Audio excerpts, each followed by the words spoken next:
Hello, and welcome back to episode 3 of CDL This Week, hosted by myself, Camallenn.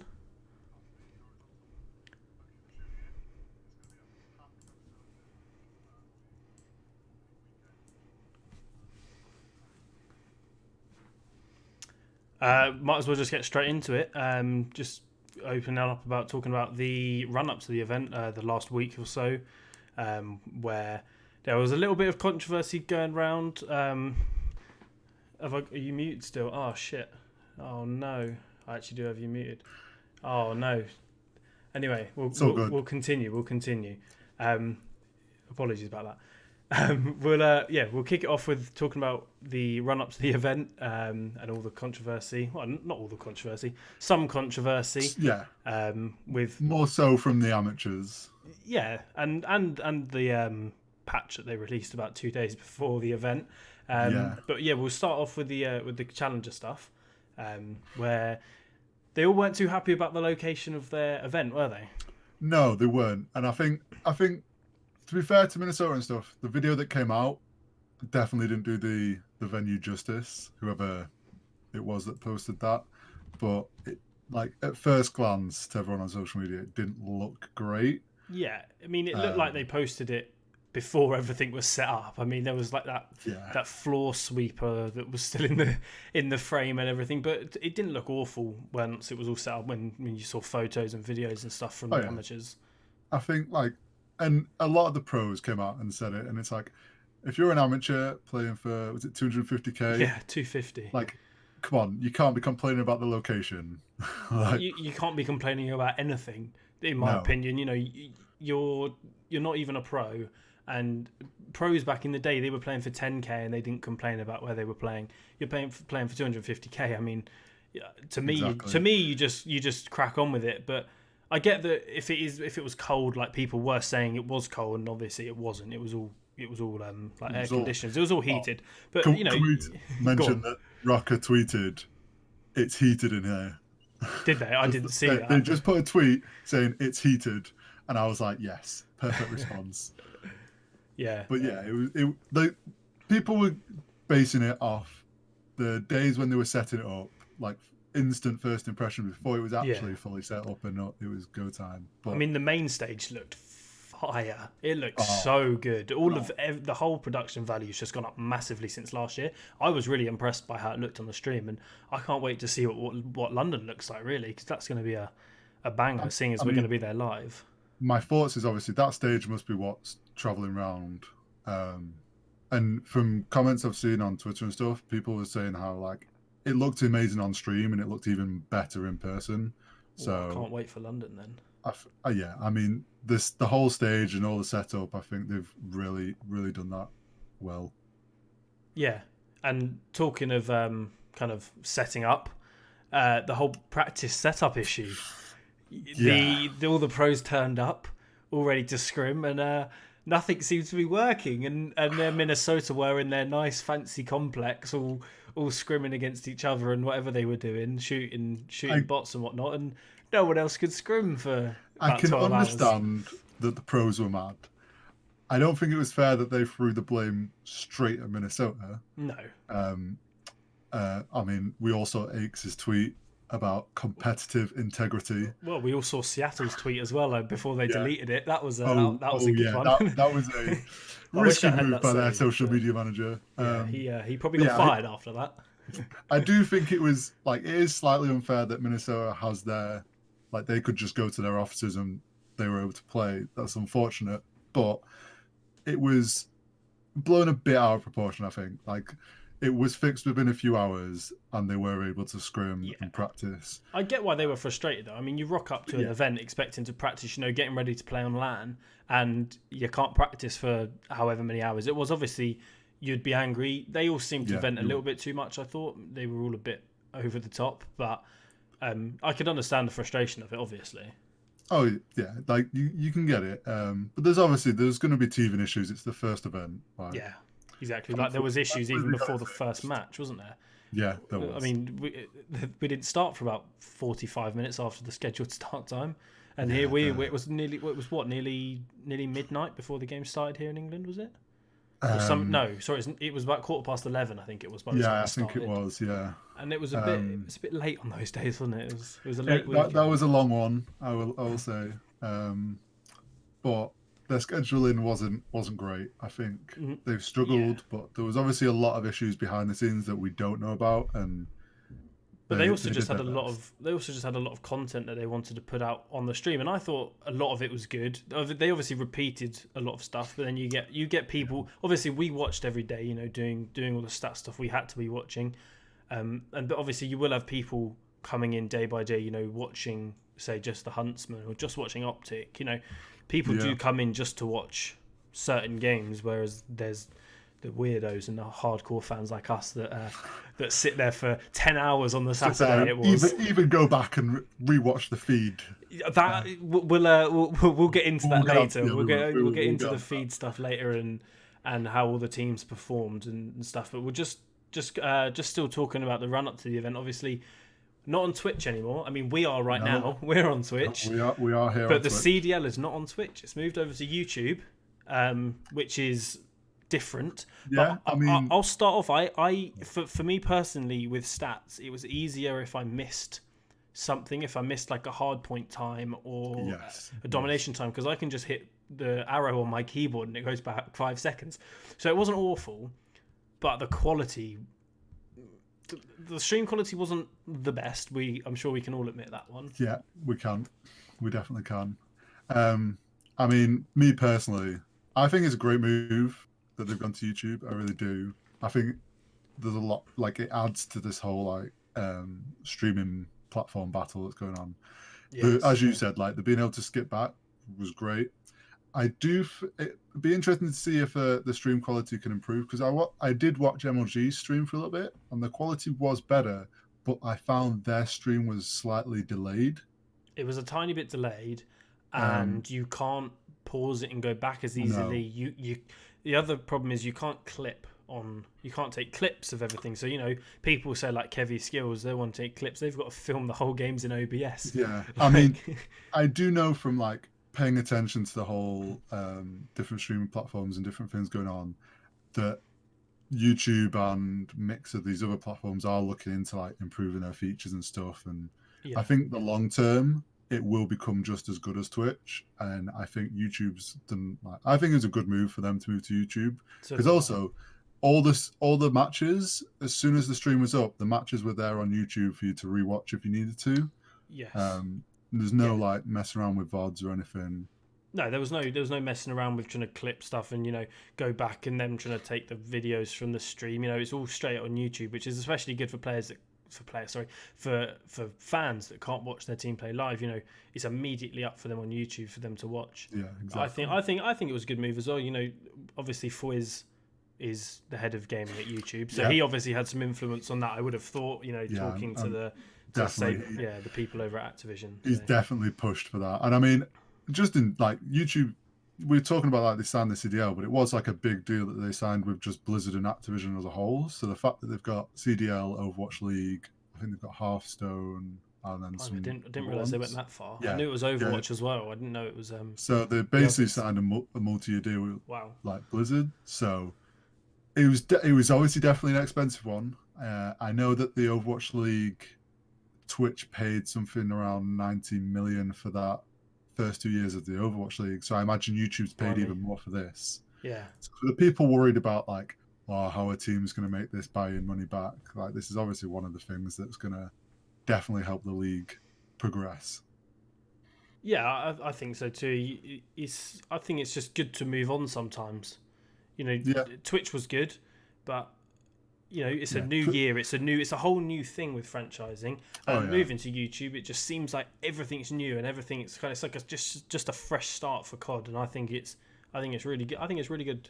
I'm proud of it. I agree. One thing that people weren't so happy about, No, especially the pros. And the patch that was put out 2 days certain before. pros more than others, I think. Yeah, we won't name names. We're not going to name drop, but I'm sure we've all seen the press conference that that went down.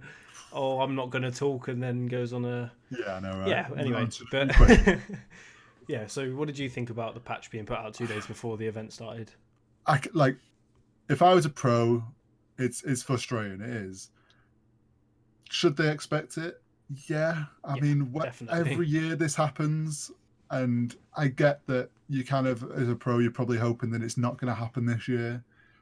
But you should I would say if you're a seasoned pro now, you should be going into a new season with the expectation there's going to be a patch like a few days before, and you're going to have to adapt. And it probably did alter some of the results because some people adapted quicker, but it's just one of them.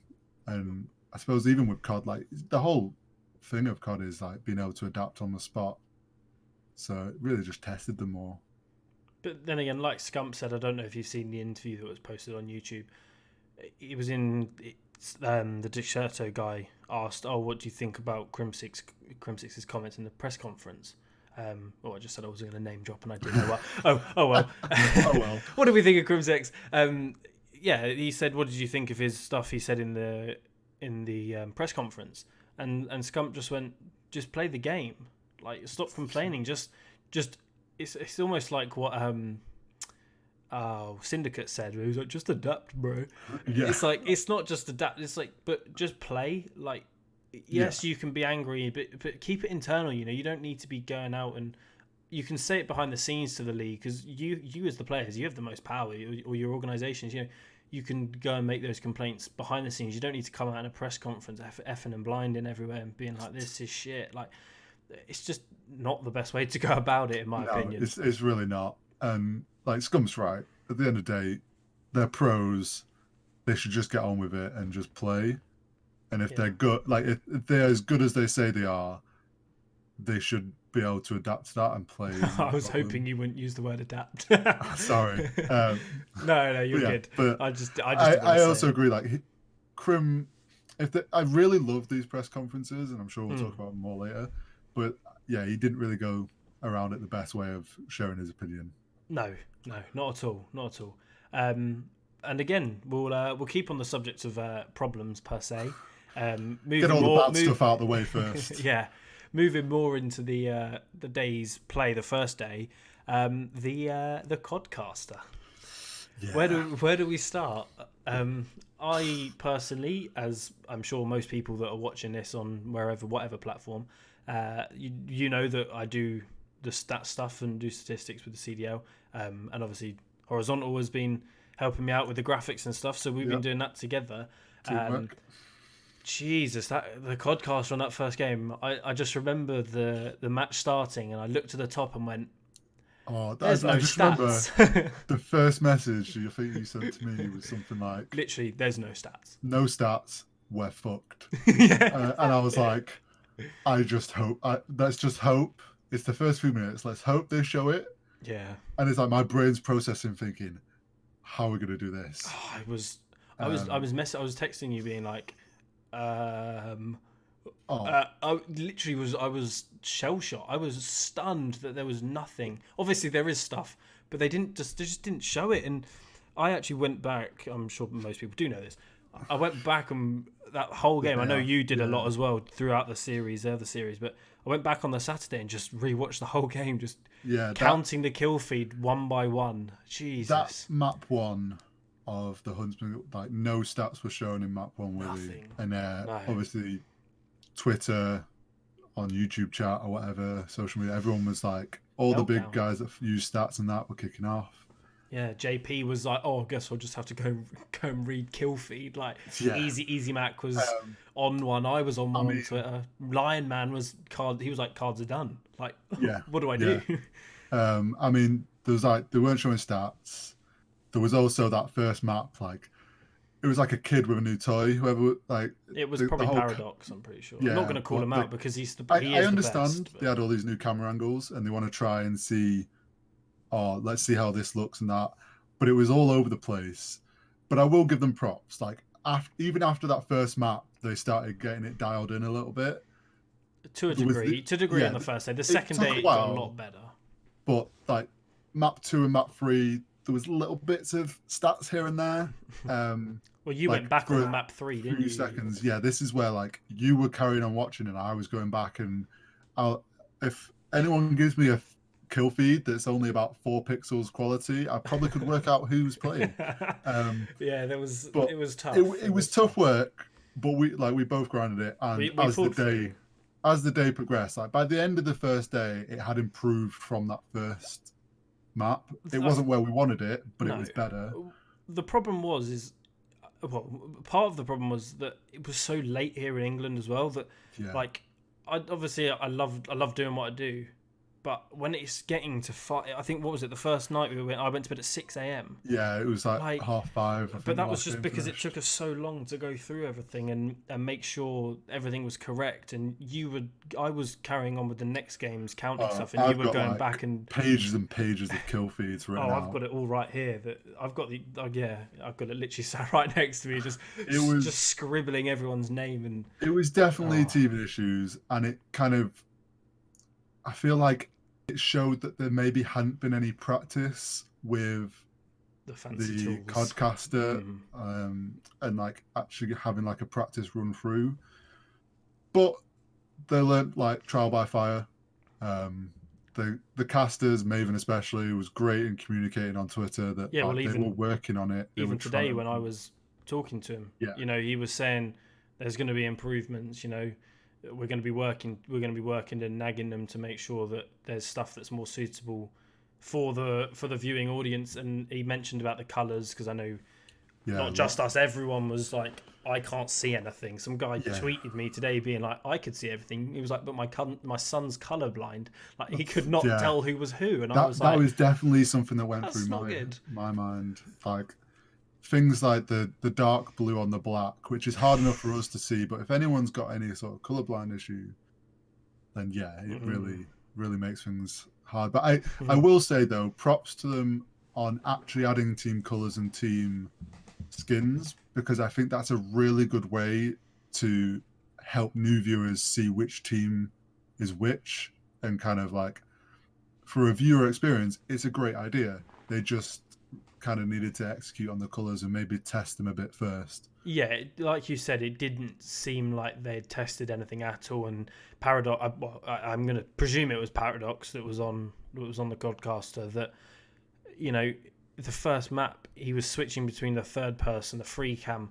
It was like a kid with it was like a kid's kid. I can't get my words out. It was like a kid at Christmas, new toy, and he's just pressing every button. I'm not slagging him off at all. So if anyone clips this and sends it to him, I'm not slagging him off at all. I think he does a fantastic job at what he does. He's the best out there, and he always gets the best plays on the screen. But it was a bit ropey at the start. Yeah, but he brought it back. He made up for it with most stuff. I mean, there was a couple of times when there was no stats at the end of every game. You had to count a little bit of kill feed, but for the most part, it wasn't awful. It was just the start that was bad. Everything else after that, day 2 and 3 was it was a good. rough start, but definitely day 2 and 3 was a big improvement, stats wise at least, from day 1. He got to grips with it, and he kind of got the hang of it. Like, a lot of people don't like the third person mode. I think the issue was more just like how often he was switching. I think by day 3 we saw a good balance of swapping between, like, showing third person at the start of the round as they're all running to positions. Then you swap to first person, and then a good use of like sky cam would probably be on objectives. Yeah, they have their uses, and we'll get used to them. It's just learning to use them in the right moments. It was almost like he had too many tools, But like I said, not slagging them off at all. And there are improvements that need to be made, but we'll get there. It's like we said earlier. It's like a fresh start. Everyone's got to get used to everything that's going on. And I know I raged on Twitter a little bit on the Friday. We'll say a little bit. We'll keep it clean. But it's got to a point. Day 2 and 3 was good, and we won't talk about that anymore, because what's going to happen. We're just going to keep ranting on about that. So. We'll switch it up onto someone else who got something a little bit wrong. Nameless. I don't like. It wasn't just him though. There was like other people had made power rankings. It was across the board. Yeah, they weren't great, were they? He definitely didn't deserve the hate over the weekend he was getting for his power rankings. I don't think that's fair. I think it was more just the players were pissed off that say like Paris 12th, London 8th. You know, Scraps came out, or was it Was came out after the first game and was like, came out in the first game and just he was like 8th place, yeah, like taking a piss out of him. But I think Paris is the biggest one to just be like, yo, look, we're good. None of you had a clue. I thought they would be good, but I wasn't sure because I was like, Shocks and Luca have only really been playing amateur stuff over the last year or two, and then obviously Dens has been. God, that was weird. I don't know what happened there. Obviously Dens was in the league last year with Rec, and I think Dens is the most underrated player in the league, along with Kismet. Him and Kismet probably two of the most underrated players. Played amazingly this weekend. Yeah, I thought I would think they were both in top stats, like maybe like 2 of the top stats we put out. Yeah, they were both absolutely frying. And who's that? Oh, and Zed. And obviously you got Zed. You know, Zed is a great entry sub to have when you've got people like Dens just sitting behind him. They've got that chemistry from last year as well. I mean, and then you got the Aussie chemistry, and then you just got an absolute slayer in Kismet that just comes flying through. I think the issue just was that the initial power rankings, you're going to base it off what you've seen in scrims and over the few weeks run up to it. And people haven't seen much of those teams, and you can't really blame them for putting them low down on the rankings when you don't know. When they'd only moved over to the US about 3 weeks before. You know, obviously they've been playing against top AM teams in Europe, but you know, you get the best practices against the best teams. And the pro teams are better than the amateur team, obviously. Otherwise, they wouldn't be amateurs. But you know, I can understand why people put them 12th, and I think a lot of people were happily proven wrong. Oh yeah, I mean it just shows that there's a lot of teams that were maybe slept on a little bit, or people were unsure on, and it's just changed the whole dynamic of which teams are going to be on top. I mean, there's one power ranking that was correct. I will say this: Atlanta Faze. Well, and the Huntsman, to be fair. Yeah, true, Huntsman. And part of me wants to say Dallas Empire might have been a little bit high, but they had a tough weekend, so it's kind of it'd be too harsh to say they're not meant to be up there. I think like the top 3 definitely deserve to be at the top, especially Atlanta. Like they proved themselves to be the number 1 power ranking. They didn't drop an S&D round. No. Round, let alone a map. They dropped 0. They went 12-0 in rounds. I put out a tweet after the second S&D against New York, well, the first S&D against New York. Yeah. They won 6 rounds. New York had 6 kills. Oh. 6 kills. They had 2 donuts. Those stats. Oh my god! It was mad. I don't want to be harsh on New York, but it was sad to see them stats from them because there's some great players there. But it was what I said to you. I went, you got the graphic back to me really quick, and I went, that was quick, and you went, I didn't have to change a lot of zeros. Yeah, there was a lot of zeros that could stay zeros. Unfortunately, a little bit of a roast. It was painful to look at. It was. I think it was unfortunate, but I'm sure we'll get into Atlanta in a bit more, but yeah, they just were dominant across the board. Sure, we'll get into New York a little bit more as well. But actually, just speaking of New York, there's something I want to mention is I know it's all been deleted off of Twitter now, but you know exactly what I'm talking about. I know what's coming here. The Mr. Padaman himself absolutely roasting Censor on Twitter on the Ravens account. The original tweet wasn't even that much of a roast. It wasn't a roast at all. He was just saying... If anything, it was saying he's a really good player. Yeah. And censored back... What was it he said? It was like, oh, I'm sick of people roasting me and calling me crap at COD. And Paddle was a bit like, what? I think the greatest thing I saw on the competitive Reddit was someone took a tweet that Censor put out that's like, this year I'm not going to feed into negativity and all this, and then 5 days later he responded to that tweet, and it was just it was one of those social media. And to be fair to Censors, he came out and he apologized, and I think he realized he must have gone back and reread it and gone, oh wait, I'm a mug. He definitely took a big bite, but. Funny bit of Twitter timeline. I just got one more that I need to talk about. It was I think it was after Dallas lost their second game. It was like, oh, here's Dallas's new logo, and it was just a picture of a router, like one of the best routers in America, like Router Empire. Like this is shots. This is shots you hear. He didn't have the best game, the best week, but we'll get more onto the teams and players individually in a bit. But yeah, just finishing off on the power rankings. I mean, most were they weren't accurate, but there was a few teams that came out and proved, like LA Gorillas. Actually, LA Gorillas.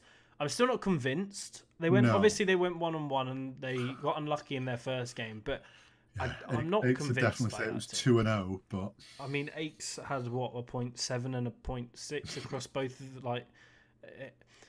Yeah, I'm not gonna expand on that because they had an unfortunate forfeit, and maybe the ruling was a bit harsh, but it's the way it goes. And as he says, Minnesota got a free W. Yeah, I mean, I don't feel like it. Like, yes, they threw away what was probably going to be potentially a win for themselves, but the fact that they then still couldn't close it out after that was kind of maybe shows that they're not quite ready to be at the top of the power rankings. I do agree, maybe they don't need to be at the bottom anymore. They did show themselves to play well, but who's this? Sorry, Paris or LA? No, this is Gorillas. Oh, Gorillas. Sorry, yeah. I think they show themselves to be better than down at the bottom, but I don't like. If I'm they're not convinced. I think it's the same as me. You're not convinced. No, they're not. They've not convinced me enough to like say that they should be there up there at the top with some of the. You know, they won, but they didn't win convincingly. They didn't look fantastic. I'm not saying they look bad because obviously you have to look decent to win, but I wasn't wholly convinced by them. Let's say that. One team I was disappointed in, especially search and destroy wise, was Seattle. Yeah, 4 S&Ds, 4 losses. I'm going to get the stat up here. Hold on, if you just Seattle had a tough time. I think some of their players were doing great on hard point and domination and stuff, but their S&D was weak, and they really did struggle. Yes. Over the weekend.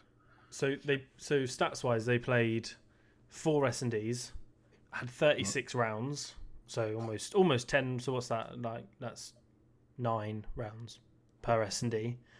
So on average, they're losing 6-3, which isn't great. And then KD wise, I mean, Apathy had a 1.13, which isn't bad. Enable was kind of back to his World War II woes with a 0.54. Karma had a 0.93. Octane had a 0.9, and Slacked had a 0.63. It just doesn't. It's just for the players on that team. That's just not good. You know, I like this team. I like all 5 of those players on that team. I think they're all fantastic players. And I mean, last week, I talked about how on paper Seattle Surge looks like a strong team. Top 5 on paper, in my opinion. They've got the players to back it up. But they just didn't perform this weekend. Yeah. They didn't bring it, and hopefully, I'd like to see that they can improve and come back and show us that they do deserve to be like high up on the power rankings, and they can live up to their names. Yeah, I mean, you've got 3-time world champ. You've got I've clicked off of it now. I can't remember who's on the team. You got Karma, who's a 3-time world champ, and Apathy's a 2-time world champ, and Enable won 2 tournaments last year, as did Octane, obviously, and Slacked won 1. I mean, you've got an absolutely stacked team. I see them as a good S&D team. They've got Teddy Rex working behind the scenes with them as their S&D, who is a very good S&D player, and I think that they'll build on that. They're not going to stay like that in S&D. They're too good of a team. They're too good individually, and they're just too good full stop to be falling short like that in S&D 4 times in 2 series. It's not up to par. No, and I think after this weekend, like they're gonna drop down the power rankings definitely. I've seen people putting them 12th. I'm like, okay, come on. Now. They lost their series 3-2. I would put them somewhere around the 6 to 8 kind of mark, maybe 6 to 9. Yeah, I think Subliners are definitely more down at the bottom. I would have Subliners last. They looked better against Atlanta. Obviously, they won the domination and they played the first hard point close. But the S&D in that second hard point, they were not close at all. That second hard point, Faze just walked all over them. Yeah, it was. But yeah, I think Subliners have definitely, unfortunately, they've dropped down. Optic Gaming also. I mean, they have the most potential out of any team. They've got good players, and yes, they've got a lot of hate going into it, just for the fact that they're now the new Optic, but they didn't perform, and they really struggled, especially like Paris, who was meant to be the underdog and just came in and absolutely. The thing is, they didn't struggle against Paris. I don't understand when people are saying they struggled against Paris, and that's why I still thought London were going to win that one that they played against Paris, because Optic played them 3-2, and they I'm not going to say they choked. It wasn't a choke, but Kismet carried them in that last map. I think he had something like 3 or 4 first bloods. He went 13-4. Like, he was just pushing up through half wall like that side and just rushing onto that bomb site and just killing everyone in his path. They couldn't trade him. They couldn't fry him back. It was that was the Kismet show, wasn't it? A problem for them.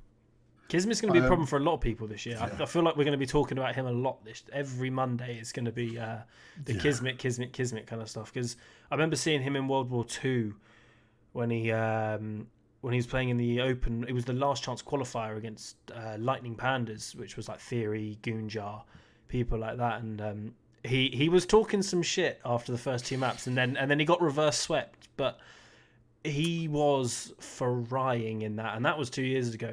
And then he took that into Black Ops 4 with the Enigma 6 team, and I thought he was underrated last year, and I still think this year he's going to be an underrated player as well. Yeah, he's already he came in this weekend and he's proved himself to not be slept on, and he can definitely perform for Paris. It'll be interesting to see if how he does in a couple of weeks in London. Hopefully, London gets another rematch. Oh, we can't get through Toronto, and then probably I would say the Huntsmen. I can't remember who the Huntsmen are playing now, but I think it's LA Gorillas. I think the Huntsmen have got the Gorillas. Yeah, right. They do, because it's Pat versus the old Optic, isn't it? I'm wondering if Pat's actually going to win that. I wouldn't be surprised if he becomes the Huntsman Slayer instead of the Optic Slayer nowadays. I really wouldn't be surprised, honestly. He does love to beat them, doesn't he? Yeah, he does.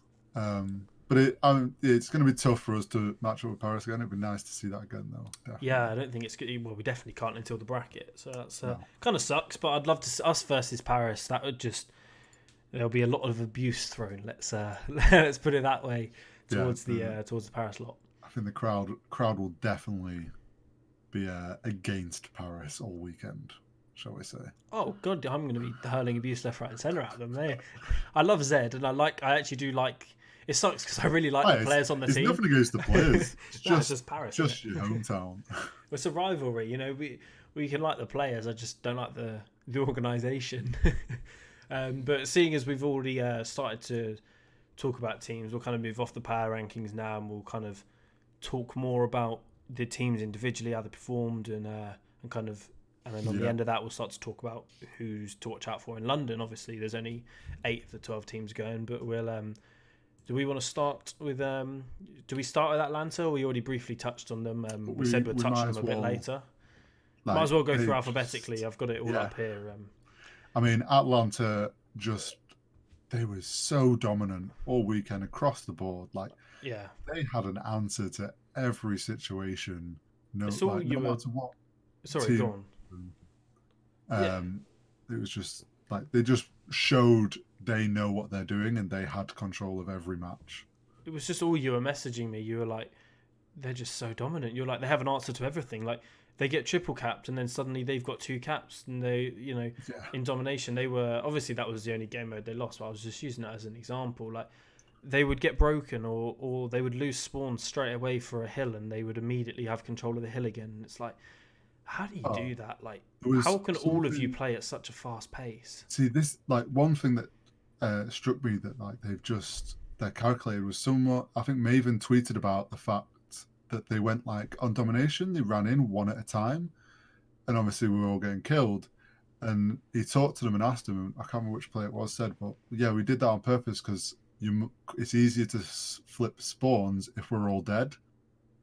Blimey. So they were purposefully, like, they were obviously hurling themselves at the point to maybe try and cap it, but they were also in the hopes that, well, enough of them will die that they'll be able to flip the spawns and get to a different spawn point. And I'm like, just that thought process and being able to plan ahead. I'm going to die to get a better position on the map. Like, exactly. And it's like, and I mean, after that domination, we saw how well they know hardpoint. They just ran over subliners. Yeah. And just, like, they didn't have a chance. They know all the hard points. They're on rotations in time. They get set up. They hold points. S&D, they're just absolutely disgusting. Yeah, we already do. I don't think we need to touch on that anymore. They were, No. I think there's two words to describe, and is pure class. I think would be my two words to describe them.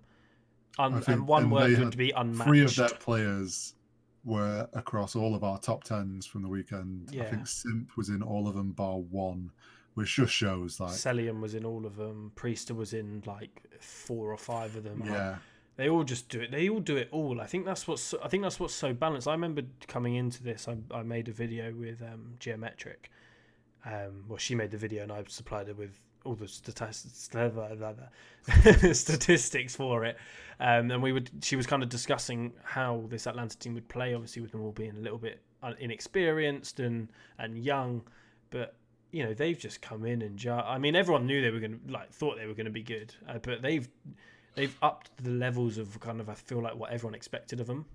Oh yeah, I think everyone was like had heard, they're dominating on scrims and they're going to be like the top team or one of the top teams, but I don't think anyone quite expected them to have control of every game like that well. But to do it so consistently, especially in the S&Ds. But I feel like we don't really need to touch on Atlanta too much because I feel like everyone already knows how good they are. Yeah. So let's move over onto Chicago. Obviously the second best team of the weekend. Yeah. Looked dominant. Also only dropped. People forget this. They also only dropped one map, and they also played against Dallas and played against Optic, whereas Atlanta played. Obviously Dallas as well, but then also played Subliners, who, I mean, to me looked a lot worse than Optic Gaming did. Yeah. So I'm not saying Chicago are better. I still think Atlanta are definitely the best team in the game, but that Chicago team, people aren't talking about them enough. You know, no, and I think that's good. Partly because everyone's like, well, it's Scump and Formal, like, yeah, they're going to be good.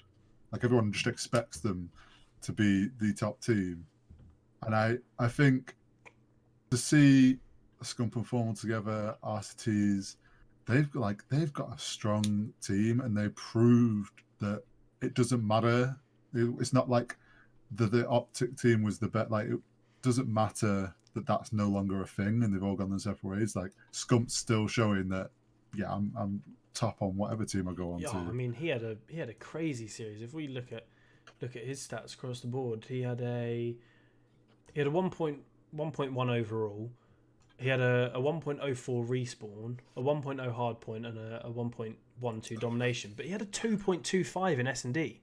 I mean, Scump's not known. He's not known for being an S&D prowess. I mean, you look at the stats for them on Search and Destroy. I mean, I know they only played 2. One of them they got like 6-1 done, I think it was. I mean, RCD's had a 0.45. Envoy had a 0.8. I mean, Formal was the only other one over positive, and he had a 1.18. You know, they to me, I actually had a bet on Optic to win that second map, and I was very surprised at how Chicago looked after that first one against Dallas on when they played them on Arklov. Obviously, they clearly look a lot better on Piccadilly, which I think, especially with snipers, so it's like Formal. I mean, it's going to be quite nice for him. If you're a sniper and you're on Piccadilly, it's just like your playground, it seems. Who did we see it from? We saw it from Waskin, Formal, GodRX. We even saw Zero. Yeah. I mean, Simp even was looking pretty nasty with it. Yeah. You know, all of these players are bringing out the big sticks in Piccadilly, and I feel like good luck getting across. Like, on those crosses without the smokes, because you are getting pinged. You are dead. I feel like Piccadilly is going to be probably the map we see banned a lot. I think people are going to vote against it. I did think that. I did think that we'd see it banned a lot. I thought we saw it a lot. I thought we saw it a lot more than what I originally expected. True. Yeah. I like when we first saw it, I was like, oh, people are actually playing Piccadilly. But yeah, I think it's a fun one to watch because you've got the snipers. It's not as slow as something like Arklov. It's a little bit more close quarters with all the buildings and the buses in the middle. But I can see why people don't like playing it. It helped break up watching Gunrunner after Gunrunner. Oh my god, that's why I kept putting it out on the tweets, being like Gunrunner again, Hackney Yard again. Yeah. We got those a lot. I feel like I was going to bed with the words Hackney Yard and Gunrunner imprinted in my eyeballs. But I mean, they're fast. They're fast paced. They're fun to watch. So I mean, you can't complain too much. But bringing it back to Huntsman, I think it just. They've got a strong team, and I think you're going to see Huntsman and Faze. It'll be interesting to see when they finally get to match up and to see who can really prove themselves as the top dog. Well, we're not going to see it in London, which sucks. No, and I don't know. I don't have the schedule up. I'm not actually sure if Chicago are going to. I think they are in Atlanta. Okay, so we might get to see it then. I hope we get to see it then because. That's the matchup. I was saying it this weekend. I was like, I just want to see Chicago play against Atlanta. Like best two teams. That would be. They're in Atlanta. So. I would go with Atlanta just because of the fast pace. But I feel like Chicago could adapt a lot better than most other teams when playing against such a fast pace like that because they've got people like Formal and Arcites, and even Gunless is good on the AR. They've got 3 people that can just sit in pre-aim corners and be like, "We're here. Do you want to come? Like, do you want to come to us?" I think that's how Chicago would probably play that. I think Chicago will really test how, if Faze actually has an answer to anything. Because at the moment it feels like they do, but Huntsman will really be putting that to the test, I think, if we see them match up. Yeah, I mean, that would be the matchup there. That's the matchup everyone wants to see. So, but should we move on to who they both seem to have played last week in the Empire in Dallas? Yeah. Opinions, 1 map out of, I think they played 7 maps and they won 1 map. I think it might be a bit harsh to say this, but they're all talk, no bark, maybe, or no bite. All bark, no bite. Is that what it is? Yeah, something like that. Yeah, something like that. But they talked the big game going into the event. They struggled against Huntsman. And then obviously, I can't really hold them against Faze, which we've talked about how dominant they were. So I think they were always going to struggle against that.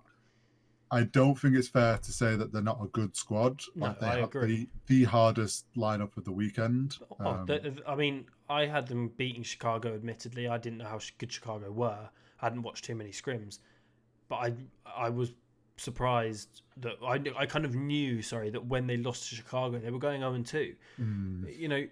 When especially coming off against a loss, especially against your old teammates with Krim going up against Foreman and Scump, and then Arcites going up against Clayster, that's tough to bounce back from. You've got to have real strong mentality to be like, we just lost to our fucking enemies and now we've got to go and play against these young guns who are the most cracked kids in the world.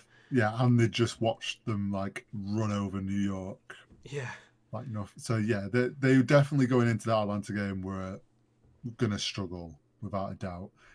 I kind of expected maybe a bit more of a close one with Huntsman.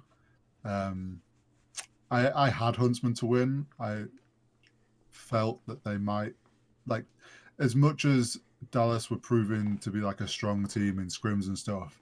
There is that that mentality game was strong between the two of them, and I just thought if Huntsman can start get a win and really get a bit of momentum, it's going to play on the play on Empire's players' minds, and it's going to rattle them a bit. And that seemed to be what happened.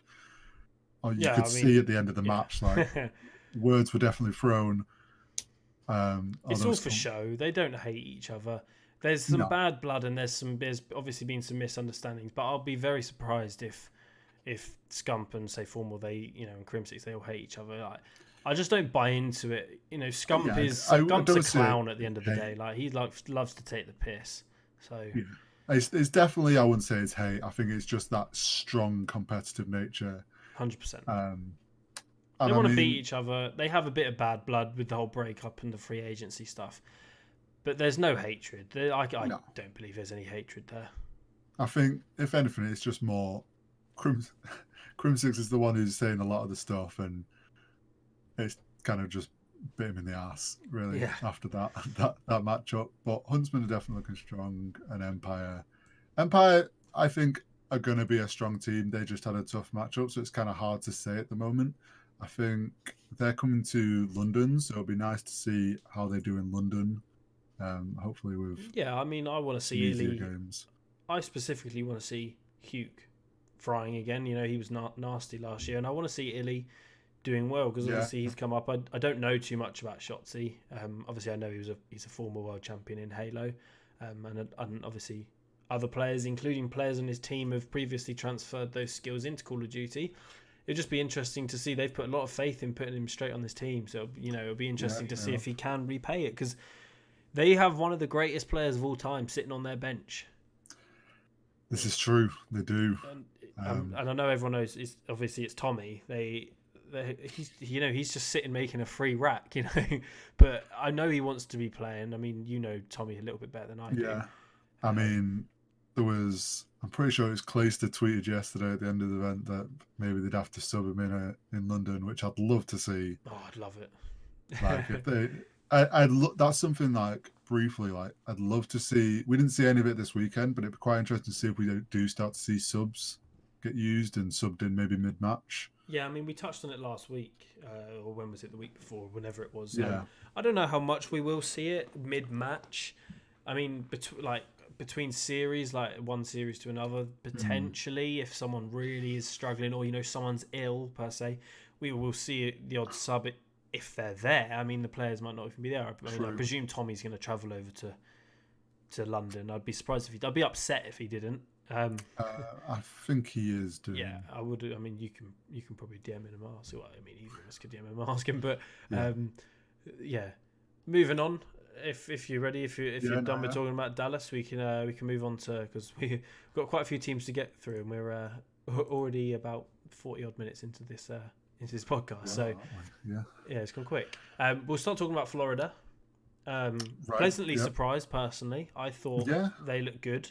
Not fantastic, but as Pristini said, I think it was Pristini said after their second match, I think it was, he was like, we were just a team that we formed because we were the ones that were left in commas. They kind of just like left out, weren't they? But how some of those players were left out, like Skies and Morks, even Havoc. Like, I mean, Pristini was a world champion. I personally don't think Pristini is the best player. I think he's a good player, and he obviously contributed to their win last year. But he's not. He's not a superstar. But he does his role. He plays his role well. He's a beta. He's in first, doing all the hard stuff. And they've got two good betas in him and Havoc. And I think they're going to be a good team. I thought before this they were going to be a good team, and people had them pretty low on their power rankings. But I like this team, and I think they're all quite big personalities. You got Frosty and Havoc. Especially Havoc. He's a bit of a personality in Pristini. And then you got someone like Skies, who is nasty. He is nasty. Yeah. It's Skies, in my opinion. I mean, I think they definitely were slept on a little bit running into this. Like, they're a good team, and there's a lot of potential there. I think over the next few events, we'll see them get maybe more into the groove and see some of those young players that have been slept on a bit come into their own light. It'd be interesting to see if they get up against some of the big teams, how well they do. Who did they play this week? They played Seattle, and I'm forgetting who the other one was. It Gorilla? Did they play against Gorillas? Yes, it was. It was Gorillas. Yeah, and they lost to the Gorillas, didn't they? No, yes. They looked. Yeah, because the Gorillas went 1-1, and so did Florida. Yeah, they both went 1-1. They do need to pick up on their domination. They played 2, lost 2. Search, they went 50%. Hardpoint, they won 75% of their hardpoints. thought they looked quite good in hardpoint, especially Skies. Skies is, I will keep talking about Skies. It's a bit like Kismet for me. I will just definitely want to watch on their team for sure. Yeah, definitely. Him and Morks, I think, are their two kind of per se superstars. Morks obviously few less engagements because he's a bit of a slower AR. I think Skies has been told you've got to play a little bit quicker, considering he dropped more kills in their hard points than anyone else on their team. Yeah, 4 more than Pristini, and Pristini, had the most engagements. He had 113 hardpoint kills and 122 hardpoint deaths. Yeah, that's a lot of engagements. Yeah, was that 235? 235 engagements across 4 maps. So it's quite a lot. But I mean, not too much to touch on that team. They look good. They look good, not great. They do. But I think there's a lot of potential on that team because there is, and it'd be interesting to see how they do over the coming weeks and if those superstars really start to shine on their team. Speaking of superstars, just looking at my my jumper and my cap here, the London Royal Ravens. I've come fully kitted out. I've come fully kitted out for the podcast to support the boys. But I will first off, I will say, yes, I predicted New York to beat them, and I know Mr. Ben Rattle is in here, and he wants me to publicly apologise. And I'm going to look straight into my camera. This is me publicly apologising to the Royal Ravens for predicting the New York Subliners to beat them 3-1 when the Ravens absolutely smoked them 3-0. I'm sorry to Dylan, Jerd, Rated, Scraps and Waskins. Please accept my apology and I will see you all at London. I would just like to say I had London Ravens to win. I was not against them. I'm a true fan.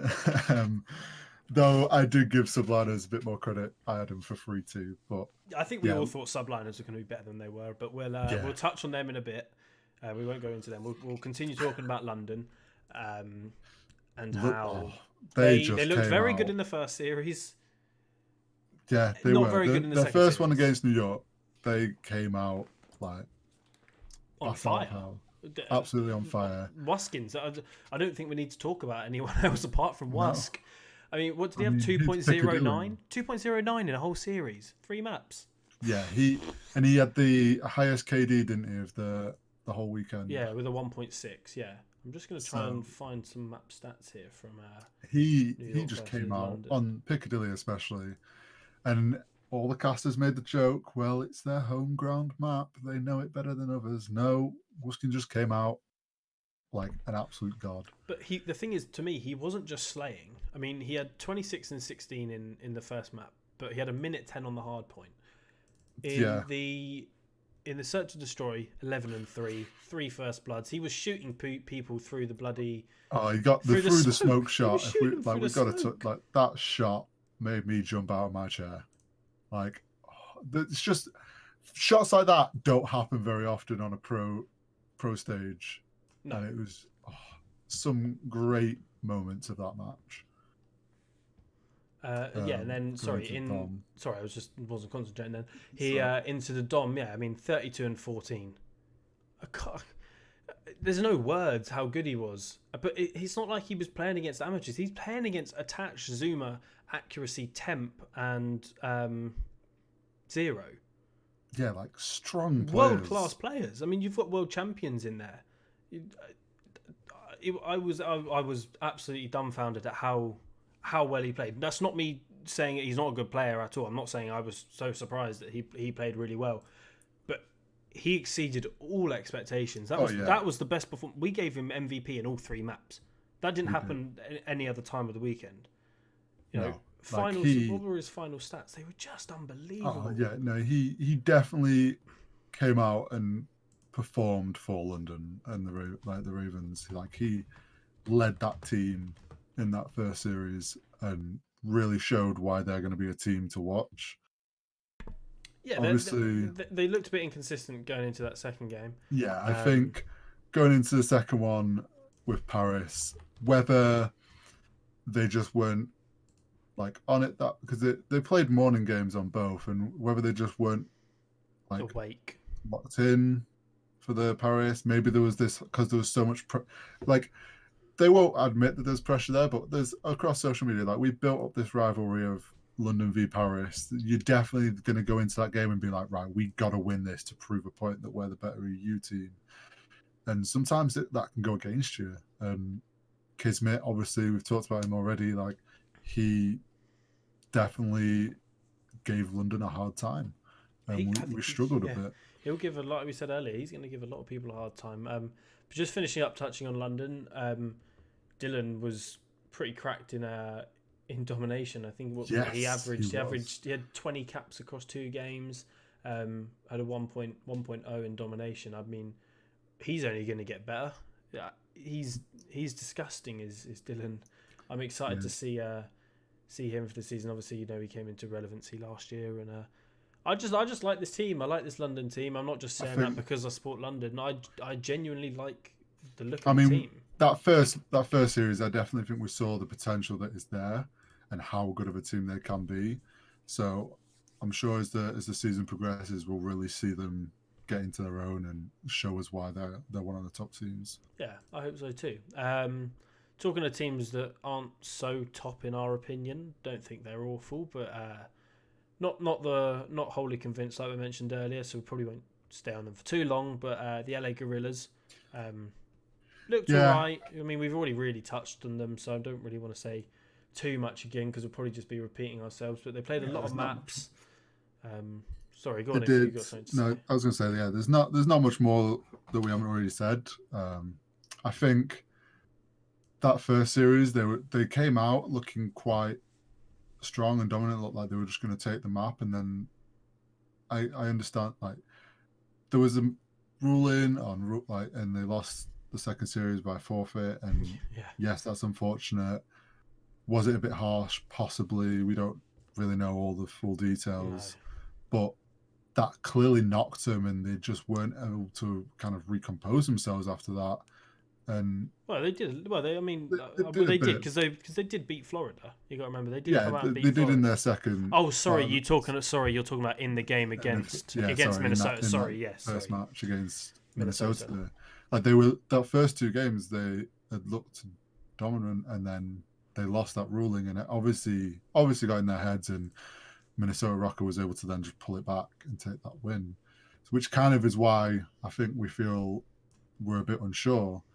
They look strong and they can show that they're strong, but there's still just some things where they're not convincingly enough. Yeah, it's what we said earlier. We're not convinced by them, but I mean, anyone can. It's a long season. I mean, anyone can beat anyone at this point. I mean, Maven tweeted out that thing earlier saying this is the most stacked the league's ever been.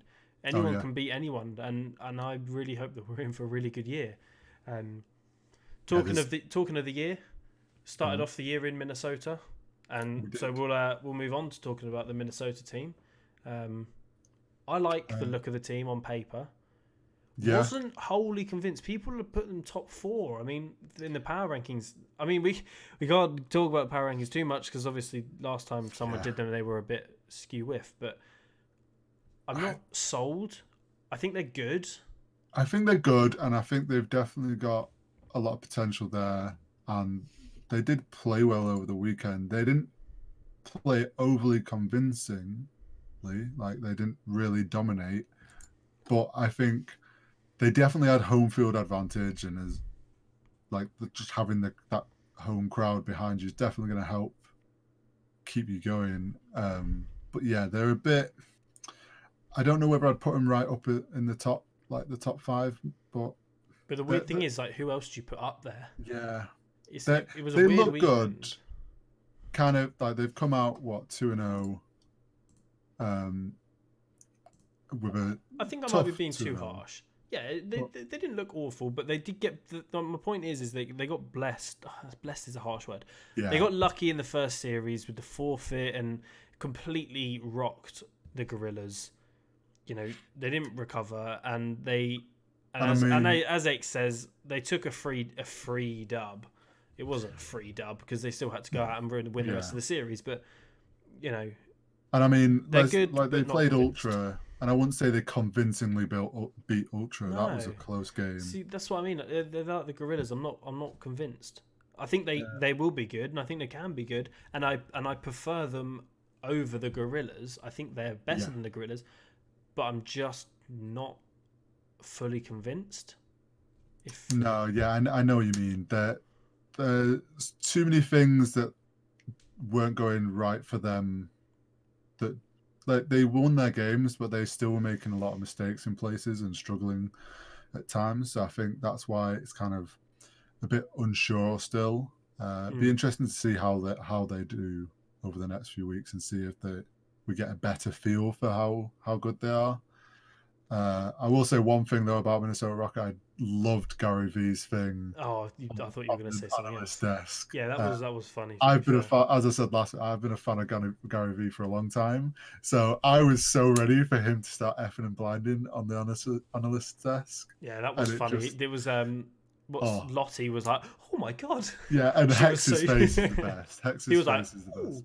But, yeah, meme that one. But yeah, I'll just touch on Minnesota one more time. There is one thing I am convinced on, and that is how fucking good is God RX. Oh my god! To me, he's going to be a top. I think he's going to be a top 5 player this whole year. I know people. Obviously, he came out in the World War II season a bit more. I think he ended up on. Was he on Ghost Game? He was not. I think he was on Ghost Gaming, with Parasite. Oh, anyway, and then obviously he came a lot more in last year again on that Enigma 6 team. Was he on a? God, my mind's. Yeah, he was on Enigma 6. Yeah, I think he was. With Kismet. No, I need to stop talking about Kismet.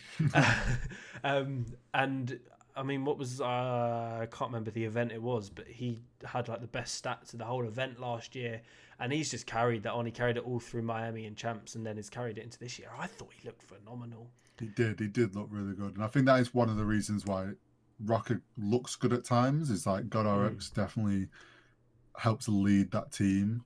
But yeah, he kind of needs to be more. Their team has the potential with him to go places, but we'll just have to wait and see, I think. Yeah, I mean, moving on then. If we're done about Minnesota, we can do it. I mean, we've already touched on New York quite a lot, so we can just briefly skip over them. I mean, again, not convinced. Didn't look good. Couple of donuts in S&D. Didn't look convincing. They looked good in 2 maps, maybe out of their 7. In the domination win. It's not what you expected from New York.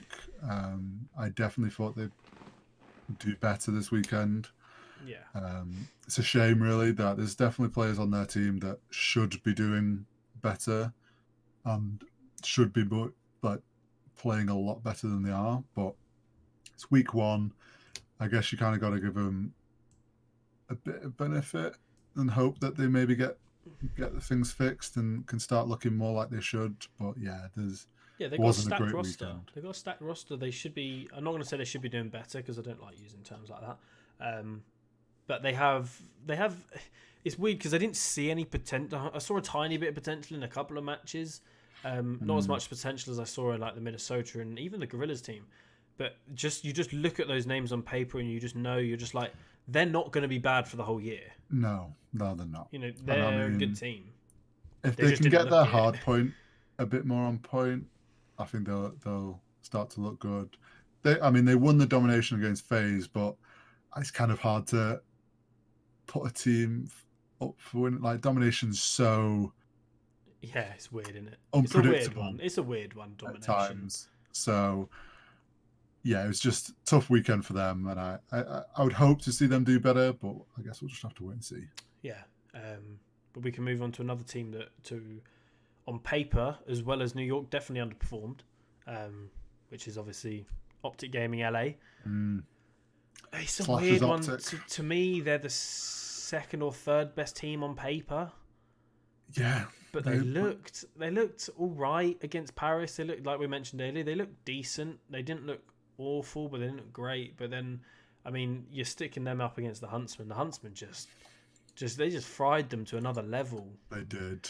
Huntsmen, obviously, we said earlier, looking great. And Optic, that they have the players there that should be playing well, and they just, whether it was because they lost to Paris and it got in their heads, maybe it meant they just didn't play as well against Huntsmen, but they're not performing as they should be, really. I would give more credit to Huntsmen on the win against Optic than Paris making them be a little bit like because that, like we mentioned earlier, I'm not going to go back onto them a lot, but that Chicago team is a genuine real deal. You know, they'll rival Faze the whole year, but I don't want to touch on them again because we've still got a couple more teams to get through.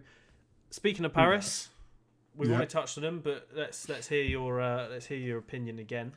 I mean, I think they surprised everyone from being at the bottom of the rankings. Even I like we base it off the rankings, and I didn't expect them to do well at all. They came out, they beat Optic, not absolutely smashed them, but they beat them, a team that you probably wouldn't have expected them to beat at all. And then, unfortunately for London, like they came out and just steamrolled London. Unfortunately, yeah, it wasn't pretty. Kismet, as we've talked about already, Kismet's looking really strong. I'm just going to title this the Kismet Show now. Like that's all it's going to be called on YouTube. Just the Kismet Show is all we seem to talk about. But like I said earlier, we will be talking about Kismet a lot this year. But yeah, I think Paris are looking good and proving that they're actually a decent team and going to be one to be rivaled. Yeah, I get what you mean. I don't like how you put that, saying actually a decent team, because you look on paper, they are a good team. It was just I think it was just that no one expected them to be a good team. It's not like no one expected them to do as well as they did. I think everyone in this league is a good team. I think it's just someone has to be at the bottom. Yeah, they do. And they were the ones that got put at the bottom, and you know, they may see it as unfair. Obviously, I think everyone does see it as unfair now, considering they went 2-0 on the weekend. But yeah, they look like a team, and I think they're the team that looks the most, maybe apart from Atlanta, they look the most like in sync. Actually, Matt and Chicago. Actually, I would probably put Paris third in my power rankings. They looked very good. They looked like a team.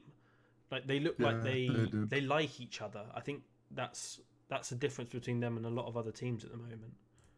Yeah, I think they work together really well across like all the game modes. Like they seem to know what they're doing and have like great teamwork. So yeah, no, I would agree. They're definitely up there in the top 3, top 4 at the moment. Yeah, I agree. I mean, they went 6-2 on the weekend. I think, is that right? 6-2, something like. Yeah, they dropped a hard point and they dropped an S&D both against Optic. Yeah, and then they won 3-0 against London. So, I like this Paris team. I don't like Paris as the organisation, as we touched on earlier. I'm not a fan with the rivalry of London, but I do like. I've always liked all of these players on the London team. On the Paris team. And then obviously we've already touched on Seattle quite a lot earlier, so probably just skip over them because we've already touched on them. But I'll just say, good team, needs to improve in search and destroy. Yeah, definitely. Because they look good in all the other modes. I mean, the potential's there. They've got the players. It's just they just need to go away, fix some things, and hopefully come back stronger. 100%, I agree. And then finally is the fake Kings of the North in Toronto. I thought they looked good. Yeah, I thought there was definitely flaws in their game. It looks like they don't fully know if this is their starting roster. Yeah, because considering last week the starting roster that was supposedly is what it was going to be, they changed a couple of players, I think. No, I think it was the same. I think it was the same. Yeah. On the subs bench, they've obviously got Bantz, Brack, Kleenex, Lucky, and Mayhem. I feel like Bantz would probably be the first player to break in. Maybe Brack. Possibly. Brack's only had 1 year, whereas Bantz has obviously been around for a while now. Kleenex is another young gun. I think I like this team. I'm not 100% sure because they looked all right, but they didn't. Again, it's like the Gorillas and Minnesota, but definitely more like the Gorillas. I wasn't convinced. Yeah, there's a couple of players on their team like Methods and Metals that definitely showed that they're good, but it just did. I think it goes back to what we talked about last week. There's 10 players for them to pick from, and it's trying to find that 5 that gel the best together, but also can hold their own against the other teams. So it wouldn't surprise me if they're the first team we start to see changes in roster, just because they've got the players to maybe play around with it a bit. But yeah, it's a bit here and there. They held their own a bit against Rocker and gave that a tough fight.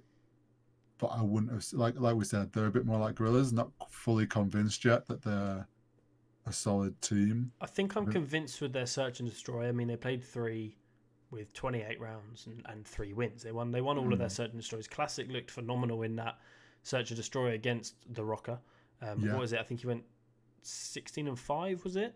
I think it was 16-5. Looked really good.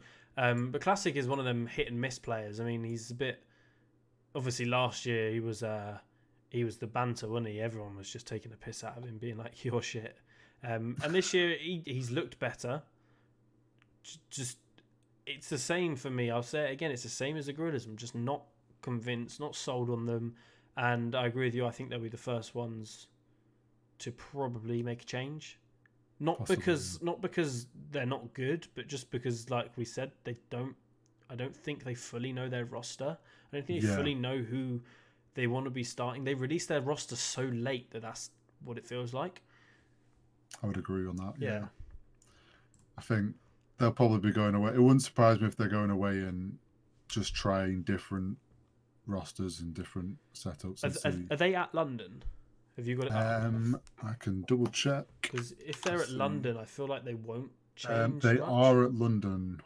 Okay, I don't feel like they'll change much for London. If they do, it maybe just be one player.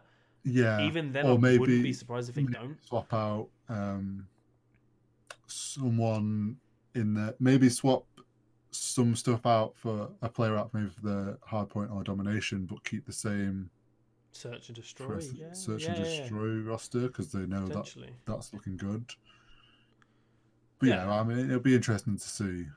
It will be. I'm excited for London. And I mean, who's at London? I can't even remember that. Too much in my brain. We've got Chicago will come in. Yeah. We've got Dallas Empire. Okay. Yeah, nice. LA Gorillas. Okay. New York. Paris, Seattle, and Toronto. I like that lineup. Good mix. I like that. Who to watch out for? I would say Paris, but I don't think it's a watch out for. It's definitely watch the Paris games because they are genuinely a good team. They looked really good. Obviously, I would re-watch for Empire. I feel like they're going to really bounce back. They're going to go away. Shotzi's going to get fucking cracked on his internet again. And then he'll be obviously it was his first COD LAN, same with Illy, and I feel like they're going to come over to London and they won't do what Simp did last year. Obviously when Simp came to London he was unbelievable, but I think they'll improve and I think they will do better. I think Chicago will probably win the whole thing, especially with no Atlanta there. London with the London crowd potentially and maybe the Empire. But the way that Chicago absolutely demolished the Empire this week, I know obviously there's a 2-week gap, but I would say if we're making a prediction now, I would say Chicago are going to win it. I'm looking at the games now. So the first games we've got is Paris versus New York. Yeah, nice. So I kind of, after what we saw this weekend, I would expect Paris to win that. Really. I will be supporting New York, though. Obviously. Then you've got Dallas versus Seattle, which is a nicer matchup for Dallas, and hopefully they can prove that, show why they're one of the top teams. Mm-hmm. It gives them a bit of a better chance to do that. Yep. You've got Chicago versus Gorillas. Chicago, we're going to smoke them. That'll be a 3-0. Regardless of practice, that'll be a 3-0. And then we've got London versus Toronto. So we should win that, especially if Toronto, if we say that we think they're going to be in a bit of a pickle with their roster. But I'm excited for it. I know we're both going to be there, as we keep mentioning. It's going to be fun. It's going to be a good weekend. And just before we kind of wrap it up, I feel like we just got to briefly touch on the challenges, touch on the amateur bracket. We do. I think it's a shame they didn't get as much stream time as I think kind of.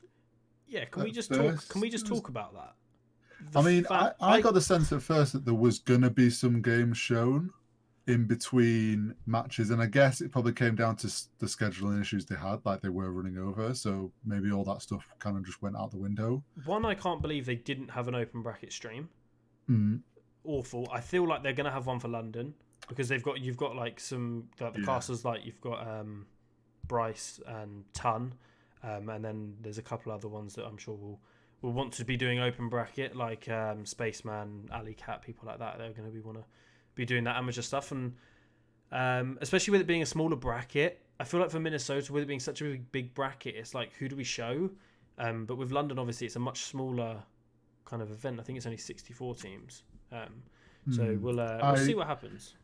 I'd like to see, because obviously they're streaming on YouTube, I'd love to see like a CDL Challengers channel appear, and that becomes what was Bravo streaming away, and it's like there's now a main CDL stream, and then they have all the Challengers stuff on a separate stream. I think that would be a really good way to do it, and if they really want to get people a bit more invested in Challengers and getting behind it a bit, they need to be doing that. There was obviously the whole thing about they played, what was it, one map on the final stage and then got taken off. Yeah, that's what I really wanted to talk about. I'm not going to go in on anyone because it's not my place to say anything, but I thought it was a bit unfair on especially Singularity and Hybrid Black. Was it Hybrid Black? Yeah, it was Hybrid Black. You know, that first series was great. I was in the gym. I was watching it while I was at the gym. I thought it was a really good series. And then as I was leaving, I went on Twitter and saw Dave tweeting out, "No way have they taken it off the main stage." I was like, "What the you are joking." Yeah. And then, but it's not even like they then streamed it somewhere else. You know, there was nothing. Yeah, there was just like independent people trying to stream it from the phones and stuff. But do you want to know what's the worst part? He said it went to a game. It went to a game 5, round 10. It wasn't like it was another 3-0 or a 3-1, and it was almost a full length game 5, round 11, like to win. I wanted to watch it, man. The worst thing about it was, yes, it wasn't streamed or anything. I think what's worse is that they were on the main stage and then got pulled off. If they hadn't been on there at all, it would have just been like, "Oh, they haven't streamed it. That sucks." Yeah. But it was the fact that they put them up there, they got everything ready, you know. And they were on stream. They were all like, and then I've also seen that apparently they had to wait an hour after the first series to play the second series. While they all got set up again, possibly. The only thing that I can kind of like, I would probably say that maybe to try, like on CDL's part, they'd had real like the scheduling issues on day 1 and 2 had been bad, and if they must have felt it was their way of trying to like keep on top of it, because they started the matches early compared to what they were meant to on the third day. I don't agree it to be like the right decision that they did this, but I can only imagine that they were just trying to do a better job with scheduling. I wonder if they thought that it was only going to be a one series final. Possibly. I wonder if they just thought Hybrid, they were going to win, you know, kind of in the winners bracket, Singularity are going to win. But that Singularity team is good. Yeah. You've got 3 of the players that were at Champs last year, plus Goth and plus Maple and Chain. Great team. Obviously, they've got. I'll give him a little shout out in Sweeper. He's obviously their new coach now, and a friend of mine, and he's done very well for himself. So I'll give him a little props for that. But I want to see some more Challenger stuff at London. I want to see a stream at London. I know we're going to be there and may not catch a lot of the Challenger stuff, but I think they deserve it, because how are teams then going to know who are the next best players? Obviously, you get word of mouth, but you don't get to see it. You mean you only get to see the scrims and stuff, and it's not the best. It was Gary V was on the analyst desk and chatting. He made a good point that he'd love to see the CDL be kind of like football is for us with the Premier League, Championship League, and all the different, and like actually put a lot more effort into showing Challengers and that whole having its own streaming platform, bit more attention on it. I think that'd be a really good way, because if you can grow that, you can also grow the CDL, and the same the other way around. So hopefully for London, they get at least a stream going, maybe. Or I mean, we'll find out. I hope they do. yeah, The players deserve it, especially. Oh yeah, definitely. Especially going into the fight, like even if they don't show it for the first few rounds, they got to have something getting towards like the later rounds because this is when the better teams are playing. But if you haven't got anything else to say, if you've got anything else to add, then we can start to wrap it up a little bit here. We've covered everything that's happening in Minnesota. Obviously, we've got London next. We've got a 2-week gap. Yeah. So teams are obviously going to be going away, working on things, trying to fix those things, and hopefully we'll see some teams that maybe weren't looking the strongest coming back stronger for London. Hopefully. I hope so too. Obviously, we will be wrapping up here now. Feel free to share your thoughts with us over on Twitter or on the comments of this on YouTube. And obviously, we're now on Spotify and iTunes as well. So if you are listening to us on there, thank you. But thank you for everyone who's tuned in, and we'll be back next Monday at 8 p.m. For the 4th episode of CDL this week, hopefully with a guest. Haven't got anything confirmed yet, but we're hoping to try and organise something. So make sure you subscribe to us on YouTube at CDL this week, and obviously drop us a follow here on twitch.tv/camallenn, and I will pass it over to Horizontal to finish it up. Yeah.